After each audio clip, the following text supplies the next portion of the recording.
Well, hello everyone. We are back out here in Berea. Today was day one of the mandatory minicamp, and it was the first time really that the full squad was kind of all here together. Although Tayshaun Gibson ended his voluntary OTA holdout, he was on the bike with a hamstring injury. Danny Shelton back, so lots of comings and goings, and we spent a good amount of time talking to Tayshaun afterwards. Yeah, I mean, it sounds like he's happy to be back.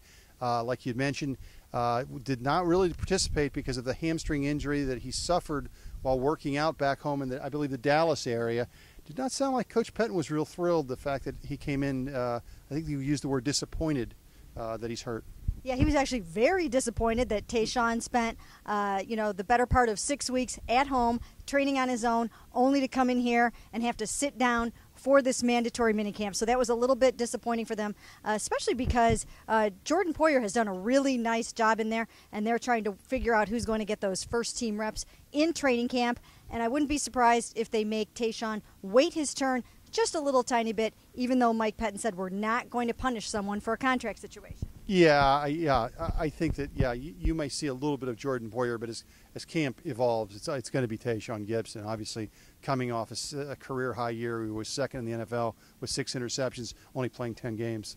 And he is really ready to come in here and play out the tender if he has to. Wants a long-term contract, hopes to get it, so we'll have to watch and see how that one plays out. As for Danny Shelton, he went back to Washington, got his degree in anthropology, and he's got some catching up to do too, but they're going to plug him right in there and give him some first-team reps right away.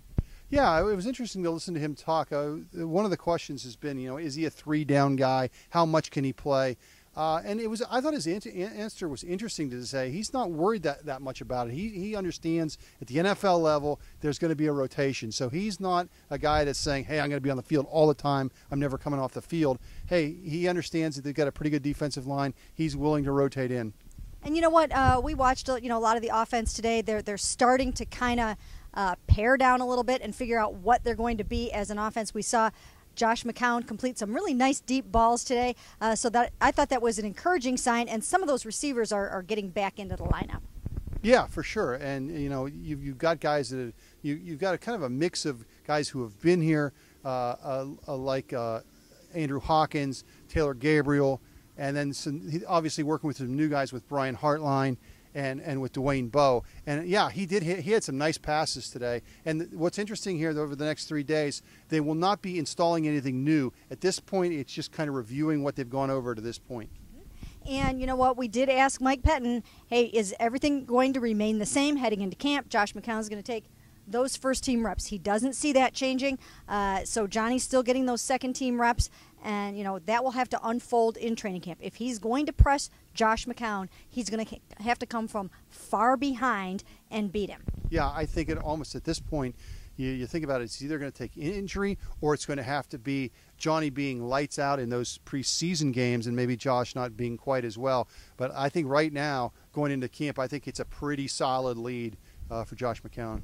Duke Johnson, not signed yet, but he is out here practicing. And the thing that you notice about Duke, in addition to the explosive running, is really catching a lot of passes out of the backfield. They're splitting him wide and using him that way a lot. Yeah, and that's one of his strengths. And when talking with Wilbert Montgomery last week, said he was shocked they did not throw the ball more to the backs last season. They were last in the league in that department. Clearly, that's one thing we've already seen with John DeFilippo. They're going to try to throw the ball to the backs, and they probably should. It's another way of maybe taking some pressure off their quarterback, doesn't have to throw deep. Johnson seems like a guy who can be a weapon out of the backfield. So you know what? The defense is still ahead of the offense. We saw Justin Gilbert in there today in the starting lineup with Tremont Williams kind of idle today. And, the defense just looks really good. The offense is starting to come around, and as we go through this mini camp, we'll get a better idea of what the offensive identity is going to be. And we will have it all right here for you on cleveland.com.